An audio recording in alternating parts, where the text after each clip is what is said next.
Smart money concept series में हमारा ये 5वां वीडियो है। आज के इस वीडियो में हम फेयर वैल्यू गैप किसे कहते हैं और उसके उपयोग से आप किस तरह अपनी ट्रेड एंट्री को प्लान कर सकते हैं, इसके बारे में जानने वाले हैं। तो चलिए सबसे पहले फेयर वैल्यू गैप क्या है ये जानते हैं।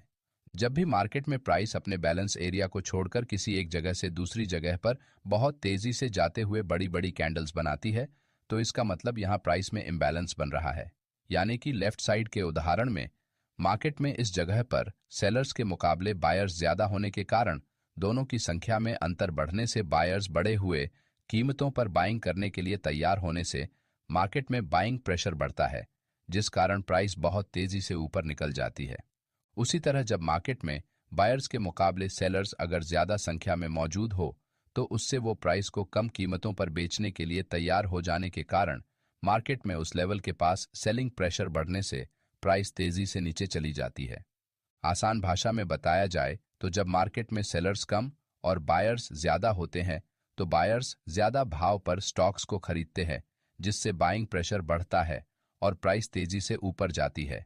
वैसे ही जब मार्केट में बायर्स के मुकाबले सेलर्स ज्यादा होते हैं तो वो स्टॉक्स को कम दामों में बेचते हैं, जिससे सेलिंग प्रेशर बढ़ने से प्राइस तेजी से नीचे जाती है।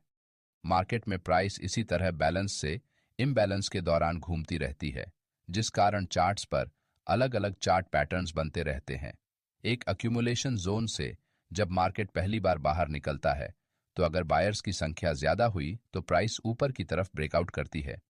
उस समय यहाँ ऊपर बहुत से सेलर्स अपने सेलिंग ऑर्डर्स को लगाकर बैठे होते हैं, जिससे जब भी प्राइस इस एरिया में आती है तो उनके सेलिंग ऑर्डर्स एग्जीक्यूट हो जाते हैं। मगर बहुत बार अगर मार्केट में प्राइस अपने लोएस्ट लेवल्स पर ट्रेड करती है तो उस समय बहुत बड़ी संख्या में बायर्स यहां बाइंग करते हैं, जिससे प्राइस ऊपर बढ़ती है। लेकिन अगर यहां जितने बायर बाइंग करना चाहते हैं उनके मुकाबले में सेलर्स की संख्या कम होती है, तो यहां पर जो सेलर्स पहले अपने सेलिंग ऑर्डर्स को नीचे लगाकर बैठे थे वो अब अपने सेलिंग ऑर्डर्स को ऊपर की तरफ शिफ्ट करते हैं, जिस कारण बायर्स को महंगे दामों में स्टॉक्स को खरीदना पड़ता है, जिससे प्राइस तेजी से ऊपर बढ़ती है। इसीलिए यहाँ प्राइस में इम्बैलेंस या फिर गैप बनता है, जिसे हम दो कैंडल्स के बीच में क्लियरली देख सकते हैं। अब क्योंकि बायर्स ने मार्केट में प्राइस के फेयर वैल्यू यानी कि उचित दामों से ज्यादा भाव देकर उसे खरीदा है, इस वजह से हम इसे फेयर वैल्यू गैप कहते हैं। अब प्राइस इम्बैलेंस या फिर फेयर वैल्यू गैप को जानने के बाद इसे चार्ट्स पर किस तरह से ड्रॉ करना है ये सीखते हैं। अगर मार्केट में एक अप ट्रेंड के दौरान चार्ट पर इस तरह से कैंडलस्टिक पैटर्न बनता है तो उस समय हमें नीचे से ऊपर की तरफ 3 कैंडल्स को इस तरह मार्क करना है, जहां पहली कैंडल की क्लोजिंग के पास और तीसरी कैंडल की ओपनिंग के पास हम इस तरह से 2 लाइन को अगर चार्ट पर बनाते हैं तो हमें यहां क्लियर गैप नजर आता है। इसी गैप को हम प्राइस इम्बैलेंस या फिर बुलिश फेयर वैल्यू गैप कहते हैं। इसी तरह अगर मार्केट में एक बेरिश ट्रेंड चल रहा है तो पहली बेरिश कैंडल की क्लोजिंग और तीसरे कैंडल की ओपनिंग के दौरान हम लाइंस को बनाएंगे, तो यहां हमें दोनों के बीच में गैप नजर आएगा, जिसे हम बियरिश फेयर वैल्यू गैप कहते हैं।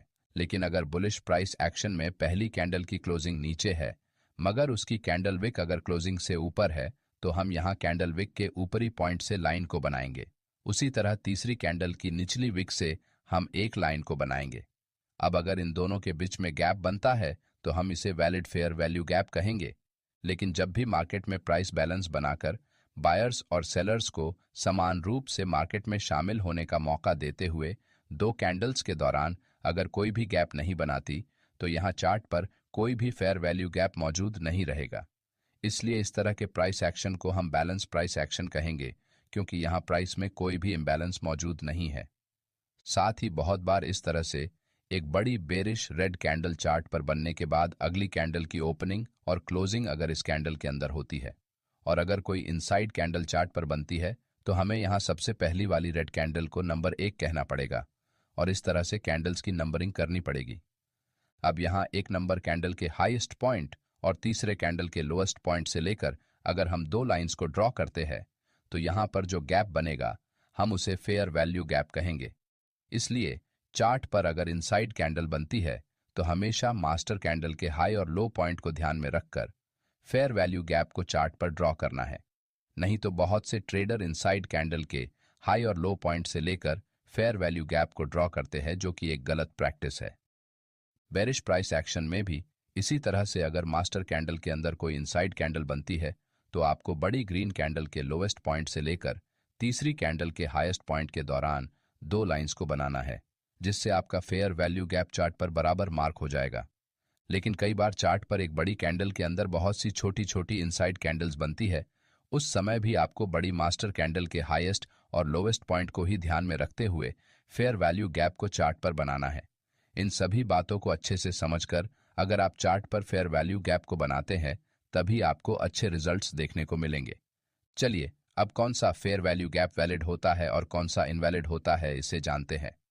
Number 1, fair value gap must be unmitigated. जब भी प्राइस चार्ट पर फेयर वैल्यू गैप बनाती है तो मार्केट उस गैप को भरने के लिए एक बार उस गैप की दिशा में आने की कोशिश जरूर करता है और उस गैप को भरने के बाद फिर से अपना पुराना ट्रेंड कंटिन्यू करता है। इसका मतलब प्राइस इस गैप को सिर्फ एक बार के लिए ही इस्तेमाल करती है। इसलिए एक फेयर वैल्यू गैप तब तक वैलिड रहता है जब तक कि वो अनमिटिगेटेड है, यानी कि उसका कभी इस्तेमाल ही नहीं किया हो। लेकिन अगर प्राइस किसी फेयर वैल्यू गैप को एक बार भर देती है तो वो मिटिगेट हो जाता है, जिससे भविष्य में वो हमारे किसी काम का नहीं रहता।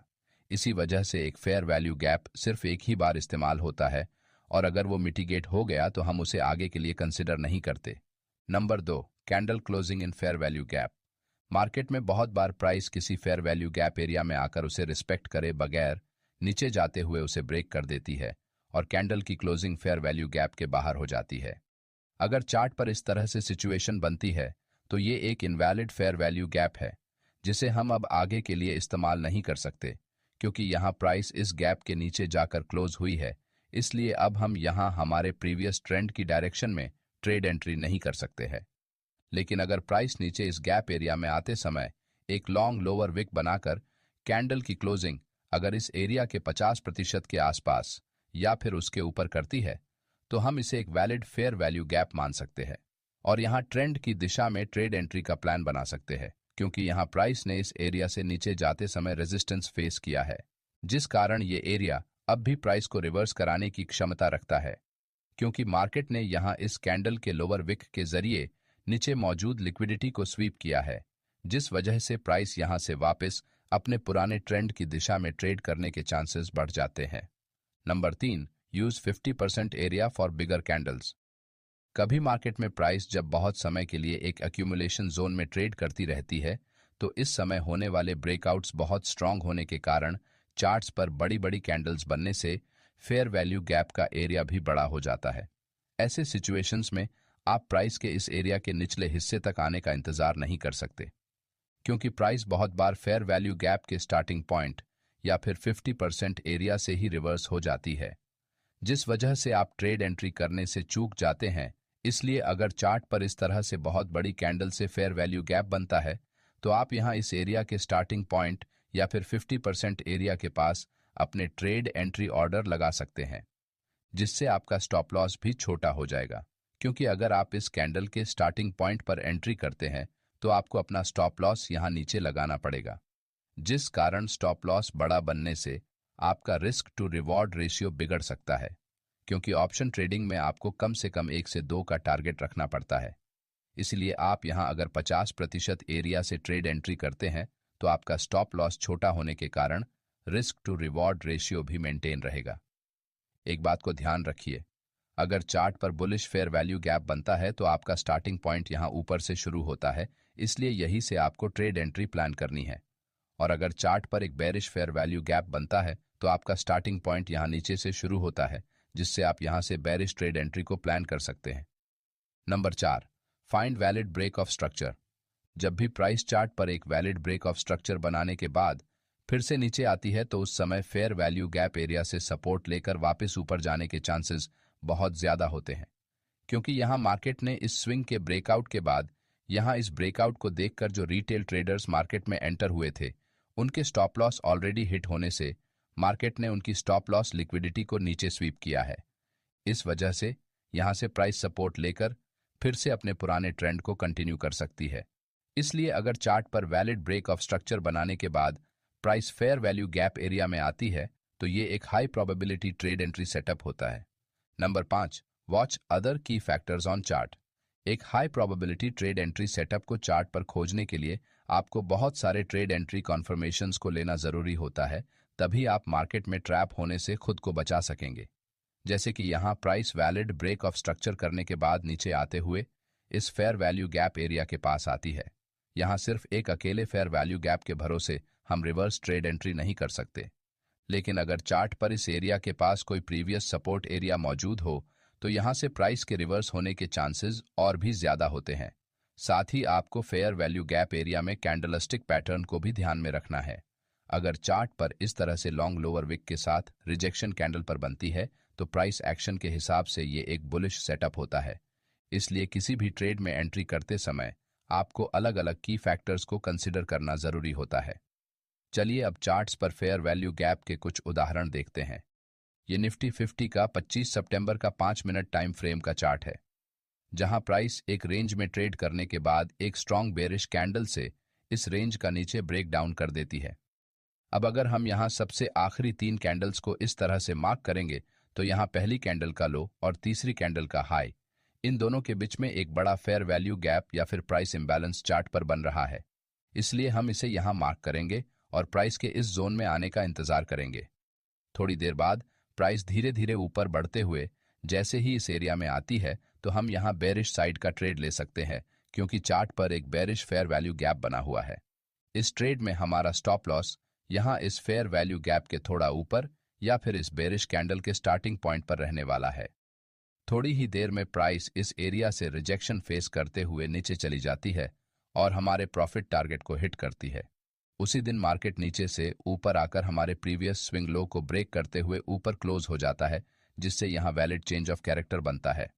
अब प्राइस ने यहां ऊपर आते हुए कहीं पर क्या कोई फेयर वैल्यू गैप बनाया है, इसे हम चेक करेंगे। यहां से लेकर यहां तक चार्ट पर सिर्फ इस लेवल के पास एक ही valid fair value gap chart पर बना है, जो कि बहुत छोटा है। लेकिन बहुत से रिटेल ट्रेडर यहां इस बुलिश कैंडल के पास एक फेयर वैल्यू गैप को ड्रॉ करते हैं, जो कि सरासर गलत है, क्योंकि यहाँ इस बिग कैंडल के अंदर इन तीनों कैंडल की क्लोजिंग होने के कारण हम इन्हें इनसाइड कैंडल्स मानते हैं, जिस कारण अगर हम इस ग्रीन बुलिश कैंडल के हाई और इस कैंडल के लो एरिया को मार्क करने की कोशिश करेंगे तो यहाँ कोई भी फेयर वैल्यू गैप चार्ट पर मौजूद नहीं है, इसीलिए हम इसे आगे के लिए कंसिडर नहीं करेंगे। अब हमने जो यहाँ वैलिड फेयर वैल्यू गैप बनाया है उसी एरिया के पास मार्केट में एक प्रीवियस रेसिस्टेंस जोन बना हुआ है, जहां से मार्केट नीचे गिरा था।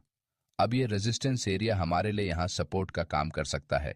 अब क्योंकि हमारा फेयर वैल्यू गैप छोटा है, इसलिए हम यहाँ लास्ट स्विंग के पास हमारे स्टॉप लॉस को लगाने वाले हैं। थोड़ी ही देर में मार्केट यहाँ इस तरह से प्राइस एक्शन बनाने के बाद हमारे फेयर वैल्यू गैप एरिया से सपोर्ट लेकर ऊपर निकल जाता है। अगर आप यहाँ नोटिस करेंगे तो इस रेड कैंडल की लोअर विक ने नीचे की लिक्विडिटी को स्वीप किया है और इस कैंडल की क्लोजिंग हमारे फेयर वैल्यू गैप एरिया में हुई है। इसका मतलब यहाँ ये एक वैलिड फेयर वैल्यू गैप बना था।